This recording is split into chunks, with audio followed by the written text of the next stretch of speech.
of the Jallianwala Bagh Centenary Committee, Pervez Fateh. Pervez, you're very, very welcome, and the floor is yours.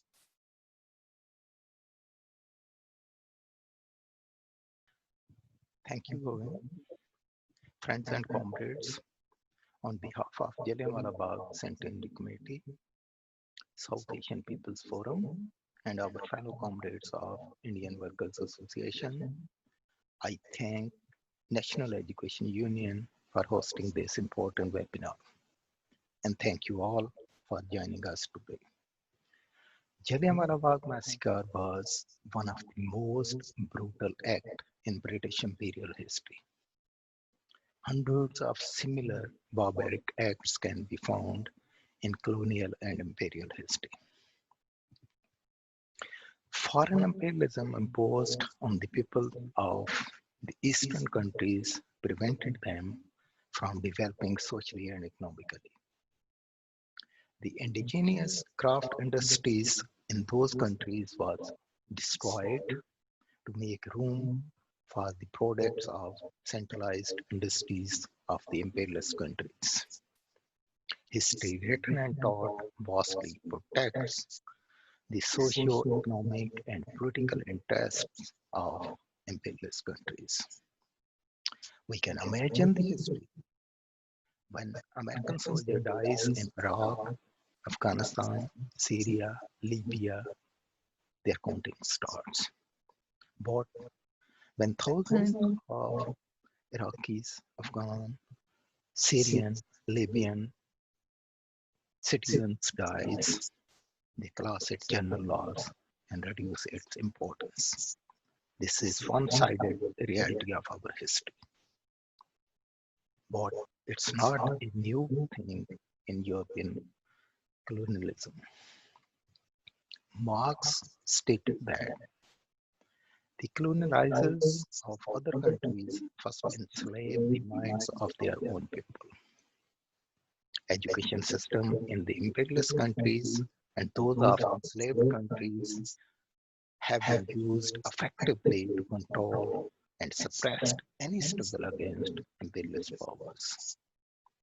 In UK, education system used to justify colonization and enslavement of other nations.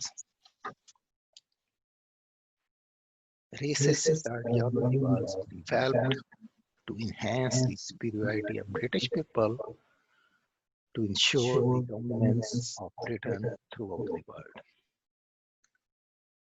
In culturally advanced countries like Indian subcontinent, the indigenous education system was totally destroyed and replaced by inferior system to produce clerks, as Lord Mentor stated, to service the needs and priorities of British Empire.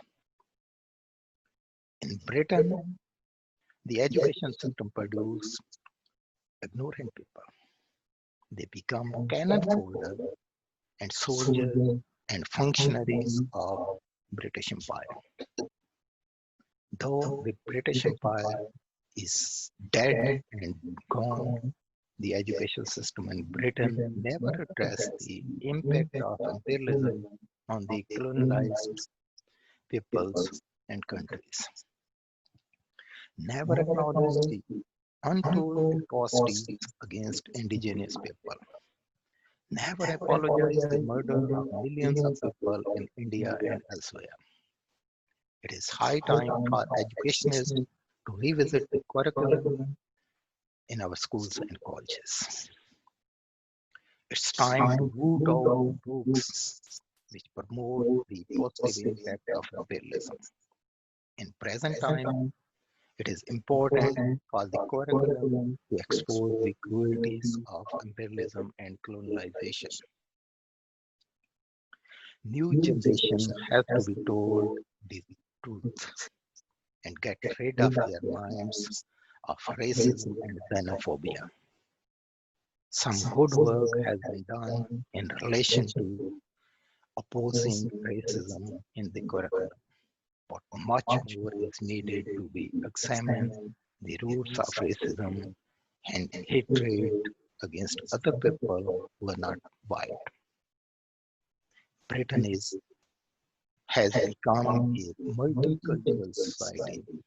The curriculum today should reflect this fact. Let's harping a movement to liberate the minds and souls of our young people, both English and minorities. Let us be part of the solution, not the problem. Thank you once again. We hope that our collaboration will continue in future to make Britain a better place for all. Thank you.